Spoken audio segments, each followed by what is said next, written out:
What's up, y'all? Today we're gonna do a little day in my life. I know what you're thinking. Nick, how cold could it be for you to be wearing a beanie and 2 jackets? Cold enough for me, okay? It's like, I don't know, the app says it was 69 degrees. It honestly felt like warmer than that walking outside, but I was gonna be prepared anyway. I'm not gonna be caught off guard when it comes to cold weather. I cannot stand being cold. Like, nothing will irritate me more than waking up and I go outside and it's cold. Like, that's why I couldn't live anywhere else besides like the South. Like, you're not gonna catch me. I'm sorry, I'm gonna be so pissed off in like -3-degree weather. Like, y'all would not want to talk to me. So yeah, we're gonna go through a little day in my life.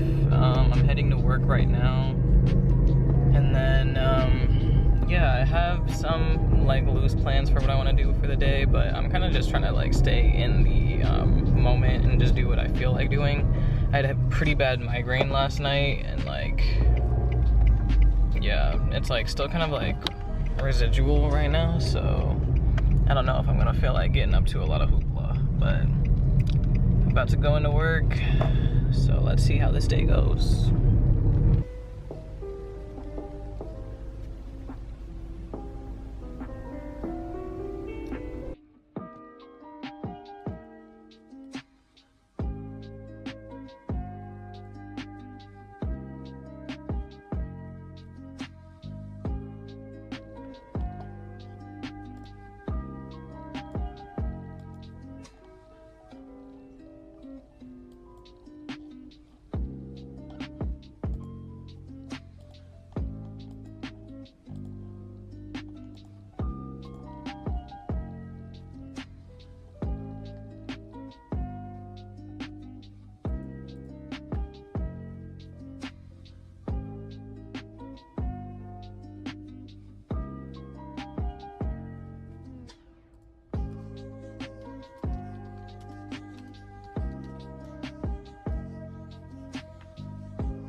have. They're about, I want to say about $20 to $25, but okay, not a problem. See you soon. Yep, bye-bye.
Looks like we don't have one in the system.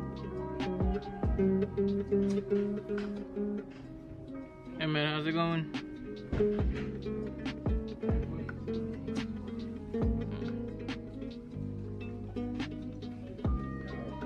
Yeah, chilling. You?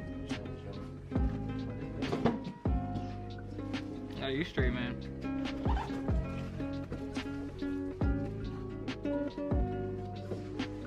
Were you ready to check out? Okay, yeah.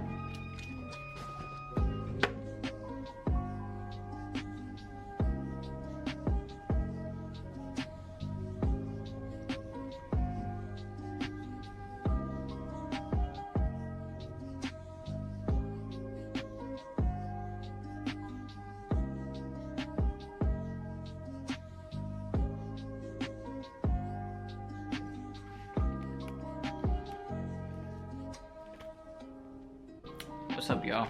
So I didn't really film for the rest of my work day because my battery died, and yeah, but it was kind of chill for the rest of the time I was there, just like a little bit of stuff with like customers, but whatever. And then I didn't really do much for the rest of that day either, besides like some editing on my laptop. But that migraine just felt like it was kind of like looming still, so I just kind of kept it chill, hung out with my partner a bit, and then we just kind of wrapped up for the night. I did get some reading in before bed, and then this morning I was able to finish Here Comes the Sun by Nicole Dennis Benn. Oh, that's all I could even say right now. That's all I could even say. This book, first of all, Nicole Dennis Benn, I don't know how you would be hearing this, but if you're hearing this, you are my Shakespeare. Like the way white people be like going to war for Shakespeare and his old ass works that aren't even that good. This is like a true tragedy. But it's like the real tragedy is that it's like realistic. Like if this was just somebody's act, like this could have been the real accounts of people's lives, you know, and it is realistically. But I don't even know where to start, guys. It's just so good. Like, the way Nicole Dennis Benn writes, it's like you're watching the story unfold as opposed to reading it. Like everything was just so vivid. The imagery is like, oh my gosh, like it just like, I could have been listening to an audiobook. Like it just feels like I'm not even like reading it with my eyes. I don't know how to explain it, but if you get what I'm saying, you get it. Like her writing is just so immersive, and it's like these characters are always so fleshed out. They're always so, like, they're so realistic. It's like, oh, that's my cousin, or like, I know that girl, or like, I am that girl. You know what I'm saying? Like, it's that, I don't even know. It's just, it's really good writing. And it's like so unfortunate because I have no one to talk to about this. Like, I normally will just fill my partner in on what I'm reading so that I can, like, anytime something crazy happens, I can be like, babe, you won't believe it. But this time it was just like there was so much happening to the characters, like, and so much that I would want to say. I didn't even get a chance to say anything. It was like just so, oh man, this book took me by like a storm. It was fantastic. I'm so glad I got to read it. Like, obviously it's difficult, you know, there's difficult parts in it, and it's just like, I don't think a chapter went by that didn't fill me with sadness, but not in a wow, I'm so depressed I'm gonna jump off a cliff, but just like sadness in the sense of like, one, like, obviously I can resonate with the characters because even though I did not grow up in Jamaica, like, I understand what it's like to be a part of the colonized diaspora. Like, there's just like a universal experience that, like, you know, if you know, you understand, and if you live through it and your family goes through it, especially if you like my family immigrated here to America, like, I know, like, basically the way she recounts these stories, it's like my family lives shit like this, you know what I'm saying? Like, it feels that real. And it's just like, the sadness is just like more so just because, you know, it's a tragedy from the moment you open the book, just because you just know it's not gonna end up well for the characters. Like, the whole book I was like wishing and hoping and praying it would, like, you know, be a happy, nice ending. And like, in some ways it's like the main character, or who I would say the main character is, Margot, like, she kind of gets what she wanted, but it's like, that's not even what you really wanted, was it? Like, but of course it's just because we're all like products of like capitalism, colonialism, and like, you know, we all suffer by the hands of like anti-blackness, colorism, like racism, because even that was like present and like a present theme in there in the book, because it's like, you know, these like white Jamaicans that take like a precedent, or like the like closer you, the more proximity you have to whiteness and that like power or whatever, the better you are. And it's like, this is a country like of black people. Like, yes, there's other races there, but it's like the biggest demographic is black people, and it's like the biggest population struggling is black people. Like, honestly, Europe, count your days. Because when I figure, count your freaking days. Count your freaking days. I can't get too sidetracked because it's like, I could talk about this for hours, and like, I wish I had someone to talk to this book about, because like, I'm sorry, Nicole Dennis Benn is my Shakespeare. If you get it, you get it. If you don't, I don't know what to tell you. Because like, the book was almost, in a way, it felt like a Greek tragedy, because it's just like, every single character is just like going through, I don't know, you put yourself in their shoes and you're just like, damn, like, you can't even like judge them, because realistically, if you were born in their conditions, and if you were them, not yourself in that situation, but if you were them, born as them, went through the things they did, lived the lives they live, would you have chosen any different? Would you have done anything any different? Probably not. And that's just like the sad, harsh reality of like living in conditions like that were like caused by these like generational traumas of like colonialism. I just, speechless. It was a fantastic book. I gave it 5 stars on Goodreads, and I made the mistake, I always make the mistake of just sometimes browsing the other reviews after I finish the book, and boy do white people piss me off. Oh my aching tentacles. Like, no one even asked you, and it quite literally was someone named Karen.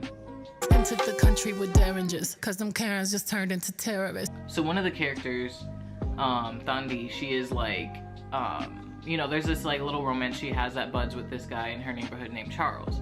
And this lady's review is gonna be like, oh, it just seemed like, you know, their romance came out of nowhere and it just went 0 to 100 super quick. That's not what she said, but I'm paraphrasing.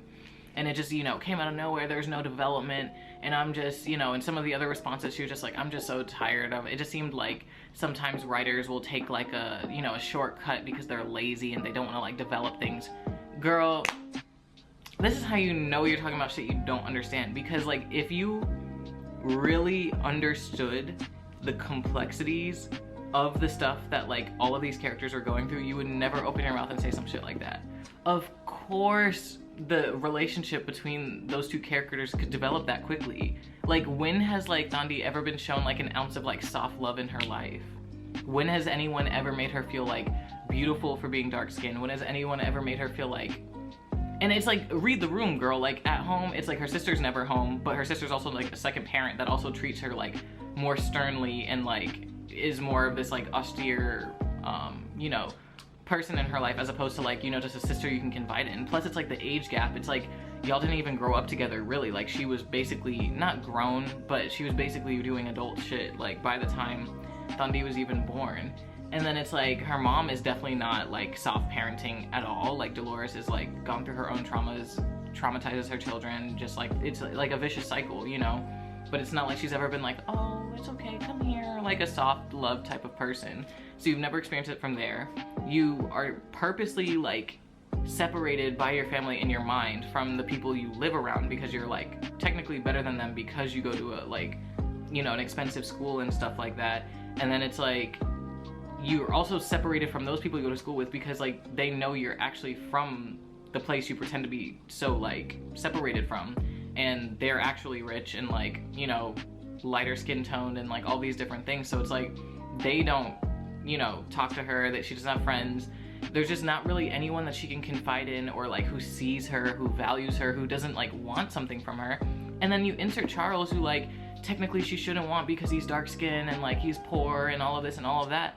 But he was like the first person in her life who never like is expecting anything from her or demanding anything from her. Like, she can escape the immense guilt she feels from her family members to like, you know, this pressure to succeed and like bring them out of poverty. And then it's also like the first person to actually be like, you're beautiful the way you are. Like, don't, you know, damage your skin to be lighter. Like, you are beautiful the way you are. Like, I'm sorry. And she's a teenage girl. Like, when you're a teenager, like, you're gonna fall in love like this. You could fall in love with a fucking cartoon character and think you guys are actually gonna be together one day. Like, your hormones are everywhere. It's just like, your crush just feels like you're meant to be and you're gonna like live together for the rest of your lives. And like, yeah.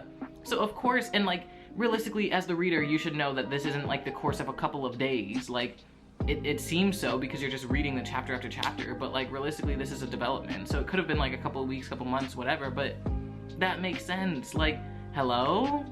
And it's like, to give the book 3 stars because of... Count your days, girl. Just know I'm coming for you. But yeah, anyways, loved this book. And then also came home to the surprise of 2 more! Yeah! So, we're gonna unbox these, unpackage them, whatever. We're gonna unpackage it on camera because I don't remember. I put in a request for a lot of books, like, sue me. I love the library and I love the free resources it gives me, so sue me. But yeah, we're gonna open these on camera, and then I might take you guys around a little bit today and just see how things go. But yeah, let's get into these books.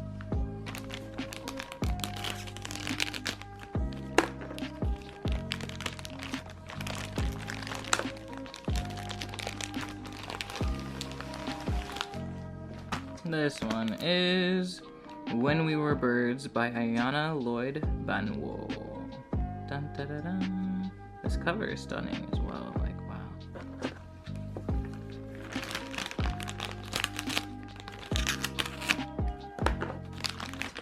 Ah!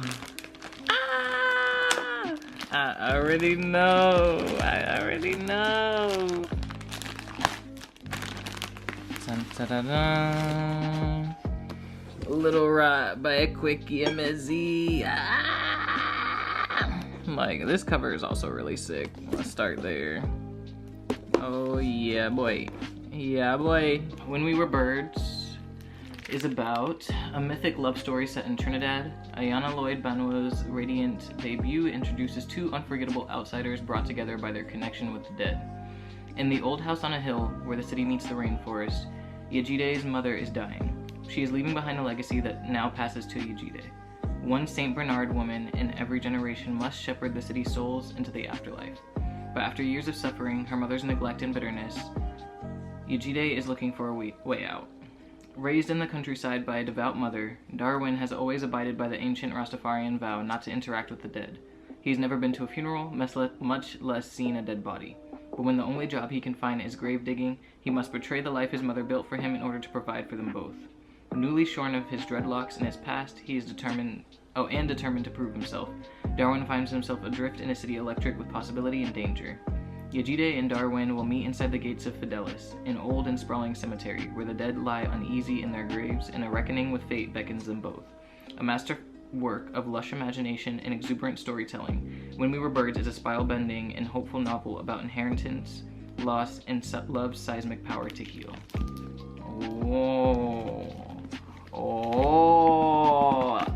I'm so excited.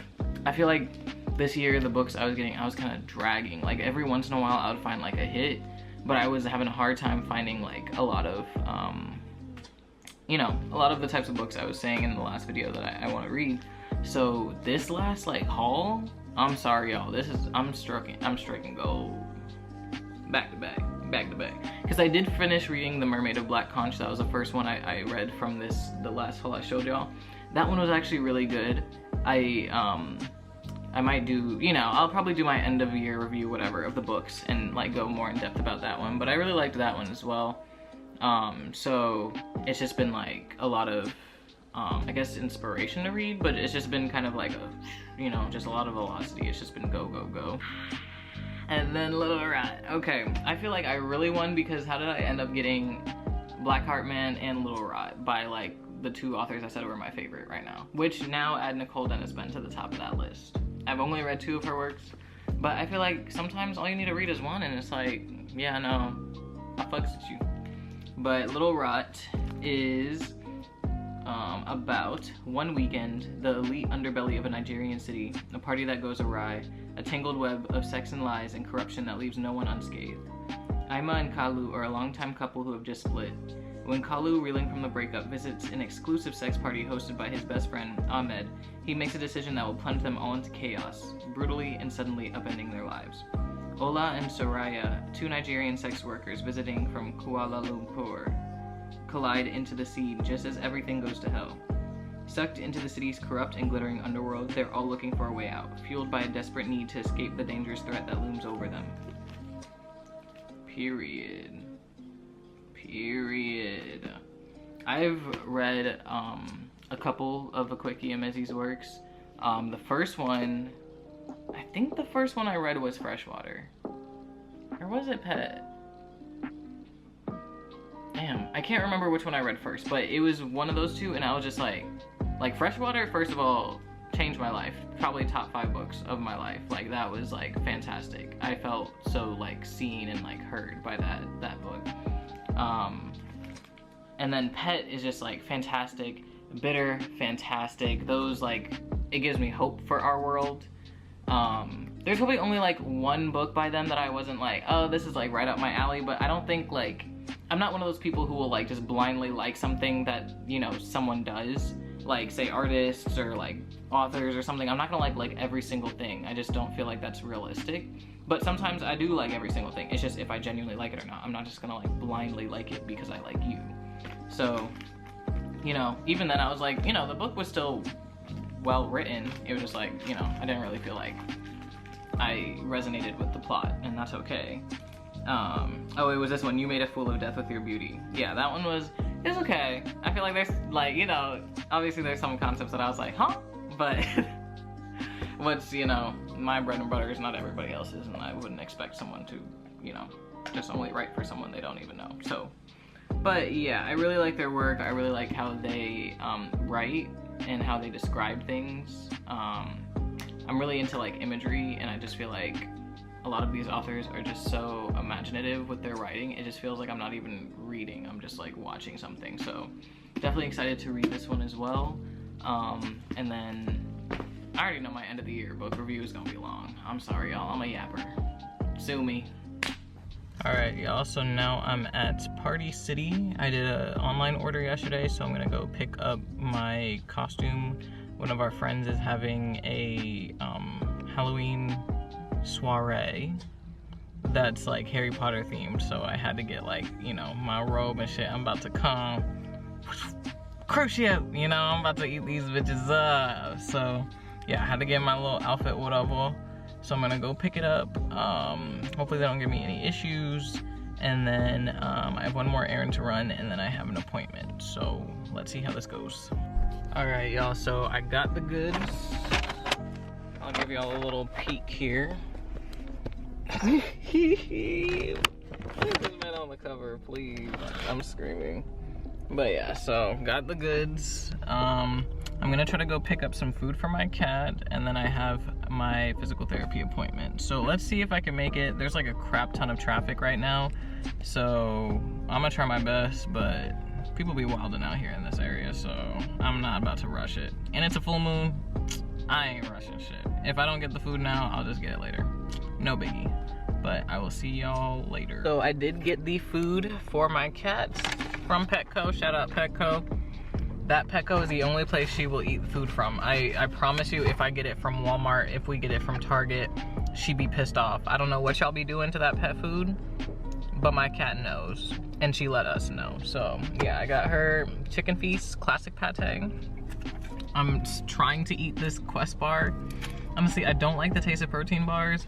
I just want to give my body like a little bit of something just so I can get through my physical therapy, because like, how are you supposed to exercise if you don't have anything in you? Well, I ate breakfast, but that was like really early this morning, so yeah. And I didn't really feel like having a heavy lunch before like doing like workouts and shit. So yeah, I'm just here. I'm about to go into physical therapy. I'm just chatting with no, I don't like that word.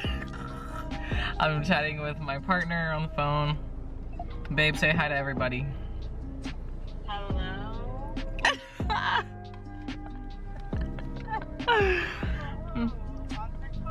No, on the vlog, on the camera. Oh, hello. She funny, y'all. But yeah, so I'm about to go into my appointment, and then I will catch you guys after that.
Candles. Right.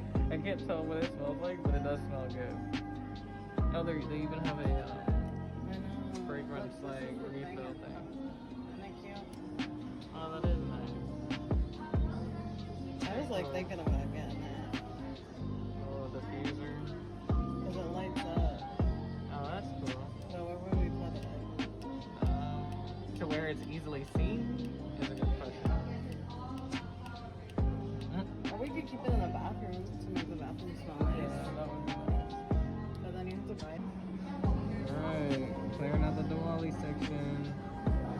Patchouli and Rosewood here at Bath & Body Works. It is not a promotion. They are not sponsoring this video. It better be good. No, for real. If it was like, no.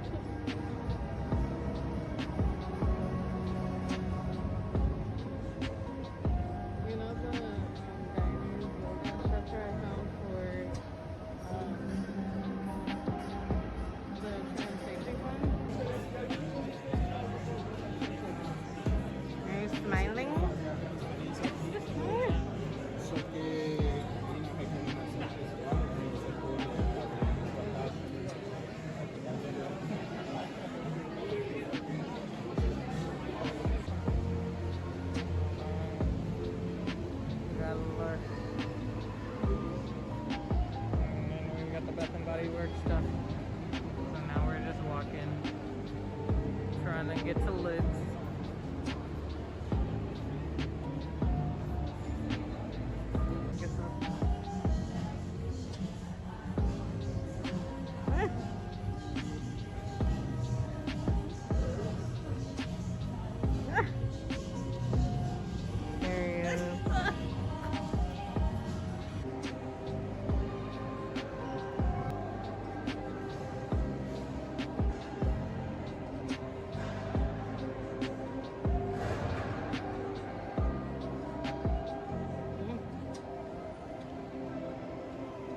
I think like you explaining it as a graph, because I feel like the valley of disappointment is exactly where I'm at. Like how I've been talking about like with like me having to work out and doing all of that, and how I've been sticking to it consistently since July, and then it was like I'm still in so much pain, what's the fucking point?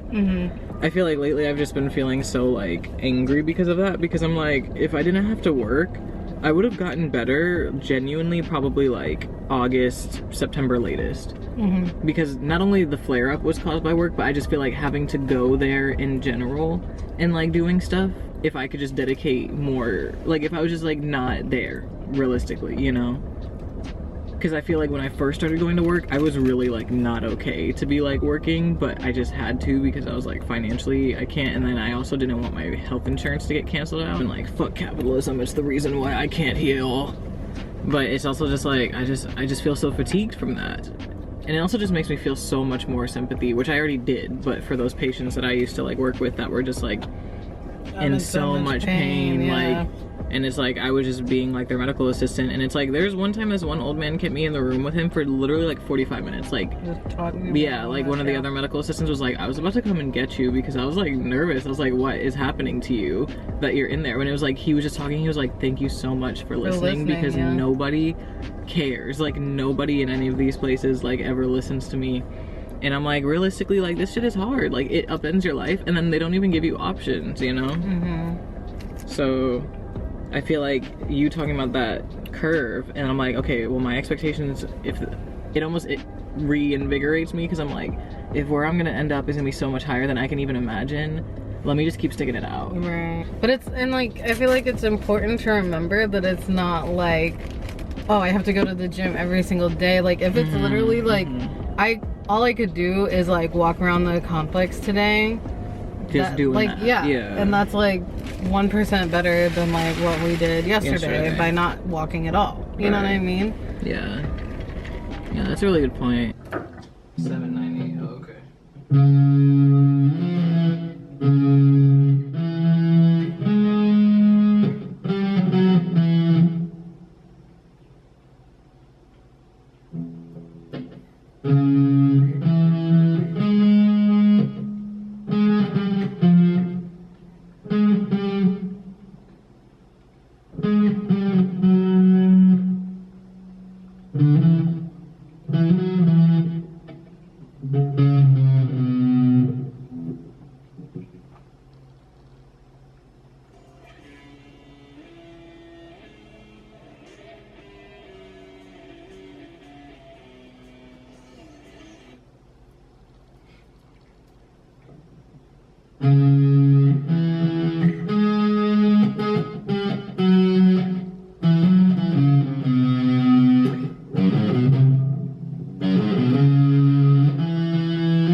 so.